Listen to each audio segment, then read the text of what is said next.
Now, safety on Hampshire's roads is always a keen concern for any of the county's governing bodies, but it's not always speeding or dangerous driving that can cause hazards. Inconsiderate parking can also be a danger, particularly at bus stops or school zones. So, in an effort to combat this, Southampton City Council has deployed a specialist camera vehicle, and I got the chance to check out this high-tech solution to an all-too-common problem. Well, it's not quite Robocop, but this small car may be the next big step in making the roads around Southampton a little bit safer. The video alert system built into this car is designed to automatically identify and scan the registrations of cars that are parked illegally either in school zones or bus stops throughout the city. And Southampton City Council say that it is predominantly to promote road safety. We do a lot of work with schools regarding road safety, cycle training with the kids, and also trying to work with the schools to encourage parents to walk or cycle to school rather than drive. And the sort of the barrier to that we keep hearing, the complaints that we keep getting from parents and schools, is that there's sort of perceived road safety issues. Obviously outside of schools doing the pick-up and the drop-off times, there's a lot of parents and kids trying to cross the road, and we've got the school zigzags there in order to try and give them some space to cross, and also so they can see cars coming in either direction. When people park on the zigzags, it prevents them from being able to do that, and it just makes it a lot less safe for them to be able to cross the road. So the car's there to try and act as a deterrent, to stop people from parking on those zigzags.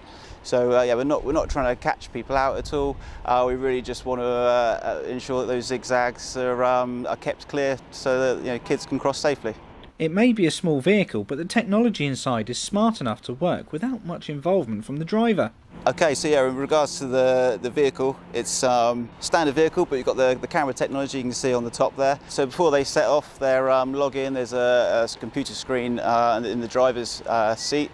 They log on to that with their details, and then after that they don't have any more interaction with the camera side of it. They just drive the car as normal.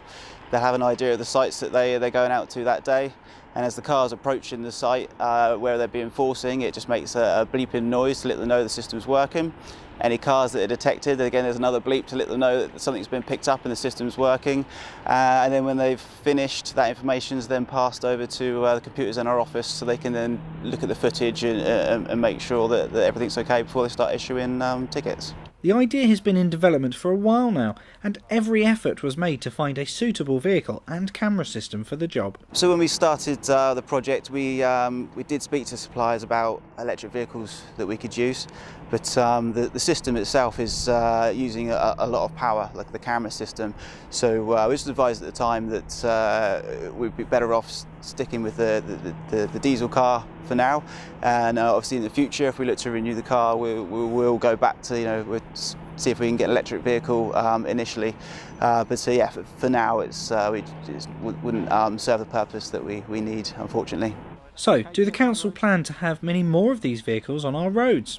Well, this is obviously new to us, so we need to make sure it's all about making sure that it is actually being the deterrent that we want, and then a decision will be made then. But yeah, certainly at the moment, this is the one car we're intending to use, and yeah, we really need to understand that, make sure it's working as we want it to work first before we make any other plans. I think people understand why we're bringing it in, and obviously a lot of people have used our schools and seen like the issue for themselves.